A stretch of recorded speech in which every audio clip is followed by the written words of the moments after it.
오늘도 주님의 은총이 가득 넘치기를 소망합니다. 제가 중학교 다닐 때 일입니다. 제가 중학교 다닐 때 선생님의 회초리가 허락되었던 시기였죠. 그래서 어떤 선생님들은 회초리를 애교 수준으로 들고 다녔고, 어떤 선생님들은 회초리를 고문 수준으로 들고 다녔던 선생님이 계십니다. 그냥 복도를 지나가다가 학생들 보면 어떻게 해요? 목탁 두드리듯이 딱 야 이놈아 야 이놈하고 이렇게 때리기도 했어요, 선생님들이. 그래서 우리는 왜 그럴까 이런 생각을 단 한 번도 갖지 않았습니다. 선생님 때리면 선생님이니까 때리는 것보다, 이런 생각을 하고 저는 학교 생활을 했습니다. 저만 그런 것이 아니라 제 또래 친구들이 선생님이 때리면 때리는 것보다 하고 학교 생활을 했어요. 만약에 요즘 선생님들이 지나가는 학생 이유 없이 머리를 목탁 두드리시듯이 딱 때리면 어떻게 할까요? 신고하죠. 네. 그 선생님은 선생님의 일을 할 수 있을까요? 없을 거예요. 세상이 이렇게 많이 바뀌었습니다. 선생님들 중에 이렇게 말하는 선생님이 계셨어요. 제가 학교 다닐 때, 야 이번 시험 쉽게 나온다. 대신에 평균에서 1점 떨어질 때마다 한 대다.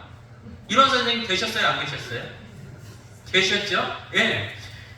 알아서 공부해라. 맞고 싶은 사람은 공부 안 해도 상관없다. 이 말 했어요? 안 했어요? 야, 이것은 전라도나 충청도나 다 똑같네요. 예. 저는 충청도에서 중학교를 다니다가 인천으로 전학을 갔는데 충청도 선생님들만 그 말 한 줄 알았더니 인천 선생님도 그 말씀 하시더라고요. 오늘 확인했습니다. 전라도 선생님도 그 말씀을 하시는 거예요. 망궁의 공포원 같습니다. 1점 떨어질 때마다 한 대씩. 이 말은 공부하라는 말이에요? 공부하지 말라는 말이에요? 공부하라는 말이잖아요? 공부 안 해도 상관없다. 그렇게 말하지만 공부 안 하면 알아서 해라. 이런 말이잖아요. 이런 말을 하시는 선생님도 계셨지만 아주 드물게 이렇게 말하는 선생님도 계셨어요. 이번 시험 우리 반 1등하면 선생님이 쏜다. 있었나요? 없었던 것 같네요. 예. 그런 선생님이 간혹 한 명씩 계셔요. 예. 많은 선생님들이 그러지 않지만 어떤 선생님은 때린다 그러고 어떤 선생님은 쏜다 그래요. 그러면 여러분이 학생이라면 때린다라는 선생님 밑에서 공부를 하실 거예요? 쏜다라는 선생님 밑에서 공부하실 거예요? 정말이에요?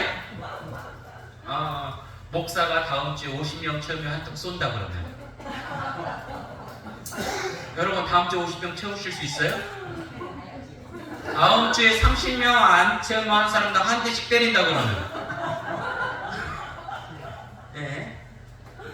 아무튼 선생님에 따라 학생에 따라 다르겠지만 공부 못하는 학생일수록 때린다라는 소리에 더 예민하게 반응을 합니다. 여러분들은 자녀를 키우실 때 보상에 중심을 두고 키우시나요? 아니면 체벌에 중심을 두고 키우시나요?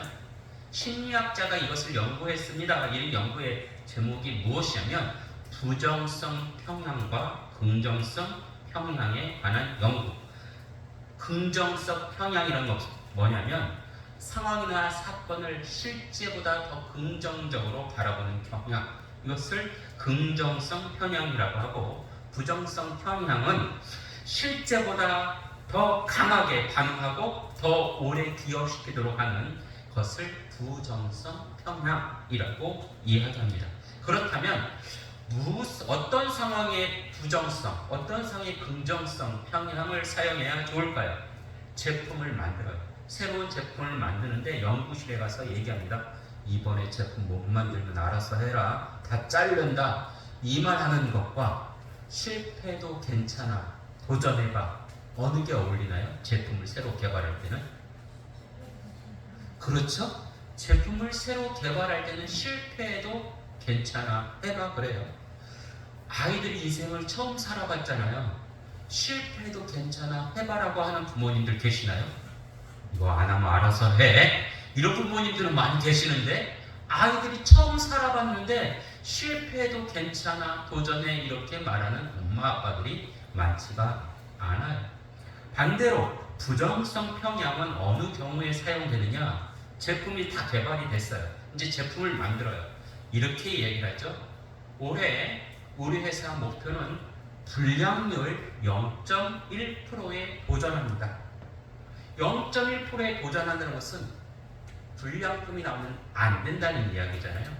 이렇게 할 때 더 효과적이에요. 그래서 심리학자들이 내린 결론은 무엇이냐면 칭찬보다 비판 한 번이 더 크게 와닿는다는 거예요.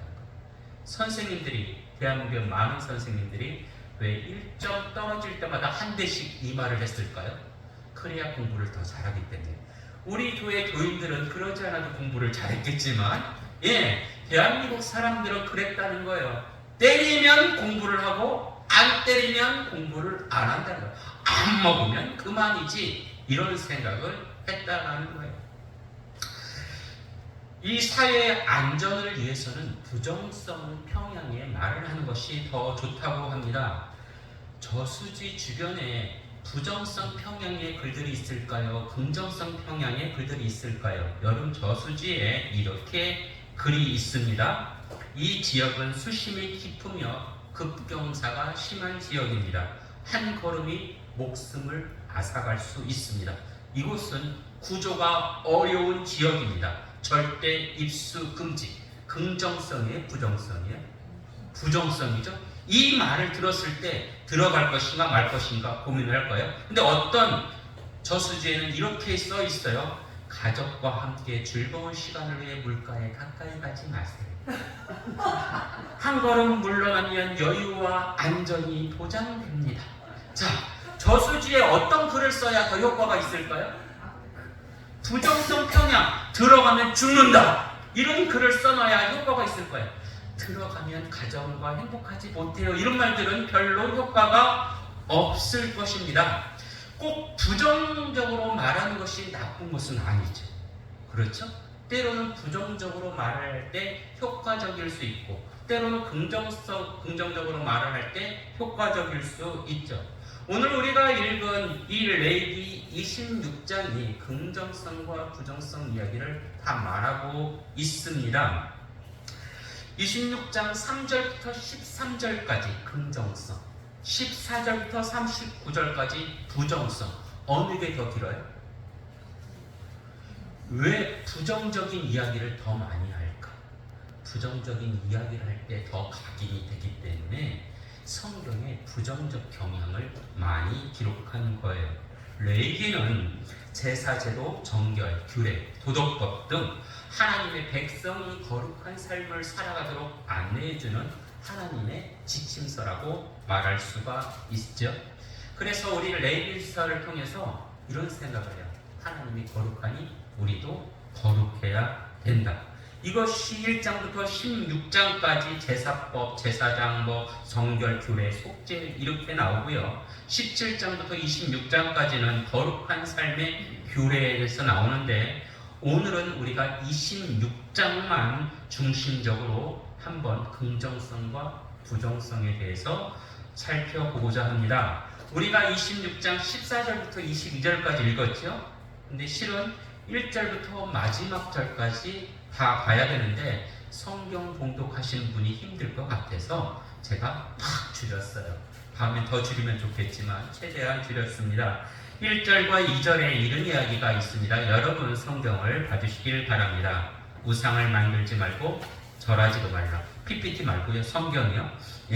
그 다음에 안식일을 지키며 하나님의 성소를 거룩하게 하라. 이런 말들이 왜 있을까요? 이런 말을 해야 우리가 행복하기 때문에, 제가 잘 쓰는 용어로 생육과 번성하기 때문에 안식일을 지키고 우상을 숭배하지 말라라는 거예요. 그 다음에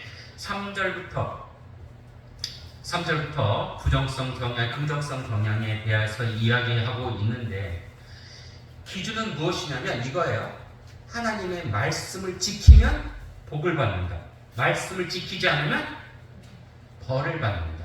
이 이야기를 하고 있어요. 그래서 3절부터 13절까지 상을 받는 이야기고, 14절부터 마지막 절까지 벌을 받는 이야기인데, 하나님의 말씀을 지키면 어떠한 상을 주실까? 오늘 여러분 주보를 보시기를 바랍니다. 주보를 보시면 주보 앞쪽에 제가 하나님의 규례를 지키면 주시는 상, 그 다음에 지키지 않으면 주시는 벌, 이렇게 써놨어요. 약간 요약을 해놨는데 이것을 보시면서 또 제 얼굴도 보시면서 여러분 말씀을 한번 묵상하시기를 소망합니다. 하나님이 주시는 상은 무엇이냐면 첫째, 적절한 비를 주시겠다라는 거예요. 때에 따라 적절한 비를 주시겠다. 농사를 짓는데 여러 가지가 중요할 거예요. 저는 농사를 많이 안 져봐서, 거의 안 져봐서 잘 모르지만 물이 상당히 중요할 것입니다. 물이 없으면 아무리 씨가 좋아도, 아무리 땅이 좋아도 필요가 없죠. 하나님께서 농경사인 그때 너희들이 말씀을 잘 따르면, 말씀을 지키면 먹을 걱정 없게 해주겠다, 물을 주겠다는 거예요. 그 물을 줘서 그냥 물을 준다는 것이 아니라 너무 농사가 잘 돼서 이 추수할 것이 너무 많아져요. 수확의 시간이 길어져요. 그래서 힘들 정도로 하나님께서 복을 주시겠다라는 거예요. 두 번째 하나님이 주시는 상이 무엇이냐면 원수들로부터 지켜주겠다라는 상이에요. 수확이 되면, 그 옛날 고대 사회에서 수확이 되면, 가을에 수확이 되면 누가 찾아왔을까요? 수확이 돼요. 누가 찾아와요? 강도가 찾아와요. 네, 강도가 찾아와요. 자신들은 여름 내내 놀고 수확이 되면 강도가 찾아와요. 강도가 찾아와서 칼을 휘두르며 여러 가지 협박을 하며 다 뺏어가요. 아무리 농사가 잘 돼도 강도가 찾아오면 아무런 소용이 없는 것이죠. 하나님이 강도가 찾아오지 않게 하실 것이며, 혹 강도가 오더라도 강도를 물리칠 힘을 너희들에게 주겠다는 것. 소수의 강도만 와도 마을은 쑥대밭이 되지 않을까요? 그런데 오늘 말씀에 보면 강도 100명이 와도 너희들 5명이 쫓아낼 수 있도록 하겠다. 강도 10,000명이 와도 너희들 100명이 쫓아낼 수 있도록 하겠다. 이런 상을 준다는 거예요. 세 번째 하나님이 주시는 상은 무엇이냐면 이스라엘 자손들이 아이를 잘 낳게 것이고 그 자손들이 번성하게 하겠다. 창세기 말씀이죠. 생육하고 번성하도록 해주겠다. 무엇을 하면? 말씀대로 살아가면, 말씀대로 안식일을 지키고 우상을 섬기지 않고 이웃을 사랑하고 살면 하나님이 이러한 복을 주겠다는 거예요. 그러면서 뒤에 13절에 이런 이야기를 해요. 너희와 세운 언약을 나는 꼭 지키겠다. 나는 너희의 하나님이 되고 너희는 나의 백성이 될 것이다. 다른 게 아니에요. 그런데 사람들은 좋게 말하면 잘 들어요, 안 들어요? 잘 안 들어요. 물에 가까이 가지 말라 그러면 물에 더 들어가고 싶은 거예요. 그래서 하나님은 짧게 상에 대해서 이야기하고 14절부터 마지막 절까지 길게 벌에 대해서 이야기를 하는데 이것이죠. 말씀을 지키면 상을 받고 말씀을 지키지 않으면 벌을 주겠다, 이거예요. 하나님이 내리시는 첫 번째 벌은 14절에 나오는데 갑작스럽게 재앙이 임하게 하겠다는 거예요. 폐병, 열병을 보내주고 눈을 어둡게 하고 기운을 쏙 빠지게 하겠다. 힘을 잃게 만들겠다라는 거예요. 두 번째 내리는 벌은 무엇이냐면 이제 강도 이야기예요. 너희들이 수확을 한다고 해도 강도가 와서 수확물을 다 빼앗아 가게 될 것이다. 아무리 농사를 잘 지어도 너희들이 농사를 지은 걸 보고 춤을 추고 노래를 불러도 너희들이 말씀을 지키지 않으면 강도가 와서 뺏어가게 할 것이다. 세 번째 내리는 벌은 이거예요. 그 나라의 원수들이 와서 다스리게 할 것이다. 나라가 망하게 할 것이다. 예. 그리고 너희를 쫓는 사람이 없어도 너희들 스스로 도망다니는 신세가 되게 할 것이다. 병이 찾아오고 가진 것을 빼앗기고 원수에게 쫓김을 당하는 것, 이렇게 되면 사람들은 어떻게 할까요? 여러분이 만약에 이런 상황에 몰렸어요. 그러면 우리 교인들은 하나님 잘못했습니다 하고 회개할 거예요. 그런데 성경을 보니 이 지경이 되어도 말을 듣지 않으면 이런 말이 있어요.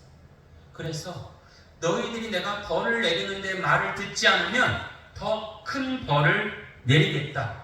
회개하면 용서받을 수 있는데 회개하지 않기 때문에 7배의 벌을 더 받게 될 것이다. 이렇게 성경은 이야기하고 있어요. 그렇다면 사람들이 회개하지 않는 이유가 무엇일까? 생각을 해보시길 바랍니다. 이 어려움, 나에게 당한 어려움, 내가 해결할 수 있어. 이런 마음을 가지는 사람들이 있어요. 근데 어떤 사람들은 나의 어려움 내가 해결할 수 없어. 하나님만이 해결할 수 있어. 이렇게 말하는 사람이 있어요. 회개하는 사람들의 공통점은 무엇이냐면 하나님 앞에 겸손해요. 겸손한 사람들은 회개를 하지만 하나님 앞에 겸손하지 않고 내가 하나님 같은 능력을 발휘할 수 있어. 이 문제 내 힘으로 해결할 수 있어. 이렇게 고집 피우고 독선을 피우면 하나님이 그 자랑하는 힘을 꺾어버리겠다고 오늘 성경에서 이야기합니다. 하나님이 그 교만을 부리지 못하도록 하늘을 철처럼 쇠처럼 땅을 롯쇠처럼 만들겠다는 거예요. 아주 단단하게 만들겠다는 거예요. 하늘이 단단하면 비가 내리지 않겠죠. 하늘이 단단하면 해도 비치지 않을 거예요.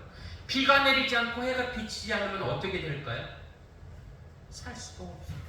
반대로 땅이 단단하면 땅이 단단한데 혹시 거기에 씨앗을 심을 수 있나요? 억지로 막 포크레인으로 팠어요. 파가지고 씨앗을 심는다고 쳐요. 그러면 그 씨앗이 어떻게 해요? 흙을 밀어낼 힘이 있어야 되잖아요. 그리고 그 사이에 영양분을 받아야 되고 하는데 단단한 땅에 씨가 들어가면 이 씨가 땅을 밀어낼 힘이 없는 거예요. 영양분을 빨아들일 수가 없는 거예요. 그러면 사람들이 교만을 하면 하나님이 하늘을 쇠처럼 땅을 롯쇠처럼 너희들이 생명을 만드는 수확물을 만들지 못하게 하겠다. 어떻게 하면? 교만하면 하나님이 그런 벌을 내리겠다. 이렇게 이야기해요. 상과 벌을 받는 기준은 오직 하나, 하나님의 말씀을 지키면 상을 받고 하나님의 말씀을 떠나면 벌을 받는다는 거예요. 그런데도 지키지 않으면 또다시 7배의 벌을 준다고 이야기를 하는데 어떠한 벌을 주느냐? 들짐승을 보내 피해를 입게 만들겠다라는 거예요. 들짐승이 무엇인가요? 늑대를 보낼 수도 있고 표범을 보낼 수도 있고 여러 야생 동물들을 보내서 그 동물들이 죄를 지은 사람들의 아기를 잡아갑니다. 내 자녀가 들짐승한테 이렇게 채워서 간다고 생각해보세요. 다큐멘터리를 많이 보면, 자연 다큐멘터리를 보면 독수리들이 아이를 이렇게 채워가는 모습도 있어요. 그리고 표범들이 집안에 개 같은 걸 이렇게 물어가요. 사람들이 이렇게 물어갈 수가 있겠죠. 하나님의 말씀을 부모가 따르지 않으면 내 자녀가 그렇게 된다라는 거예요. 그리고 내 자녀도 그렇게 되고 내가 키우는 가축도 그렇게 되고 주변의 모든 것들이 들짐승이 다 물어가니까 땅이 한가하게 된다라는 거예요. 사람이 돌아다니지 않게 된다라는 거예요. 하나님의 말씀을 떠나면, 하나님의 말씀을 붙들고 살면 괜찮은데 여기에 또한 경고를 내리시는데 하나님의 말씀을 지키지 않으면 전쟁을 일으키신다 이야기합니다. 저는 요즘 이스라엘과 이란에 대해서 관심이 있게 보는데요. 너무나 가슴이 아파요. 무엇 때문에 전쟁이 일어날까? 결국 지도자들의 욕심 때문에 전쟁이 일어나는 것 아니겠어요? 거기에 있는 백성들이 우리 전쟁합시다 하고 전쟁을 하는 백성들은 하나도 없을 거예요. 이제 전쟁의 참혹한 모습을 우리들이 볼 수가 있는데요. 전쟁이 나면 먹을 것이 없어요. 그리고 집도 다 무너져요. 그래서 성경은 이렇게 표현하고 있어요. 10명의 여자들이 있는데 주방에서 음식을 만들어야 되는데 주방이 다 부셔져요. 그러니까 부셔지지 않는 주방을 찾아가요. 10명이 모이는데 부셔지지 않는 주방이 딱 하나밖에 없어요. 근데 음식을 준비하려니까 음식도 별로 없어요. 음식이 얼마 없어요. 그러면 음식이 없으면 엄마가 빵을 나눌 때 너 요만큼, 너 요만큼, 요만큼 이렇게 뜯어서 주잖아요. 뜯어서 줄 정도의 양도 안 돼요. 어떻게 해요? 성경에 보니 저울을 달아서 준다라는 거예요. 저울을 달아서 이만큼 주는 거예요. 저울을 달아서 음식을 먹으면, 식사를 먹으면 어떻게 해요? 배불러요? 배부를 수가 없죠. 여전히 배가 고파요. 그런데 이런데도 회개하지 않으면 하나님이 또 7배의 가중한 벌을 내시겠다. 이제 10명이 음식을 만들 화덕도 없애고 또 심지어 어떻게 되냐면 자녀를 잡아먹을 정도까지 만들겠다. 어떻게 하면 하나님의 말씀을 지키지 않으면 이렇게 이야기를 해요. 사람들이 하나님의 말씀을 지키지 않으면 폐허를 만들고 죽음의 터널로 만들겠다. 사람이 없어진 땅은 사람 때문에 오히려 평안해지만 사람은 망할 수밖에 없다. 너희들이 지은 죄를 회개하지 않으면 하나님이 그렇게 벌을 내리겠다. 벌을 계속 이야기해요. 집에 가서 읽어보시길 바랍니다. 26장에 보면 벌의 이야기가 계속 나오고 있어요. 그런데 26장 후반절에 보면 너희들이 회개하면 하나님이 벌을 내리지 않겠다. 내리던 벌도 멈추겠다. 하나님이 너희들과 맺은 언약을 기억하겠다. 그래서 너희들을 버리지 않겠다. 이렇게 이야기를 해. 말씀을 한번 요약해 보시길 바랍니다. 축복은 짧아요. 저주는 길어요. 왜 그렇게 성경은 축복은 짧고 저주는 길게 기록되어 있을까? 하나님이 우리에게 저주를 내리려고 저주는 길게 기록되고 축복은 조금 주고 싶어서 아까워서 짧게 기록됐을까? 아니지요. 예. 이렇게 저주의 이야기를 하는 것이, 처벌의 이야기를 하는 것이 사람들에게 더 효과적으로 각인되기 때문에 성경은 그렇게 기록되어 있는 것입니다. 법이 있어요. 법이 있는데 처벌이 없어봐요. 그 사회가 지속될 수가 있나요? 법은 처벌을 전제로 만들지만 처벌을 목적으로 만들지는 않습니다. 법과 처벌은 떨어질 수 없는 관계지만 법을 통해서 사람을 처벌하려는 것이 아니라 법을 통해서 사람을 더 안전하게 만들려고 법이 세워지는 것이죠. 나쁜 것에 대해 경고를 하잖아요. 수심이 깊으니 들어가지 마십시오. 이곳은 핸드폰도 터지지 않고 연락해도 제대로 올 수 없습니다. 이렇게 부정적으로 써놓으면 사람들이 수용을 하지 않을 거예요.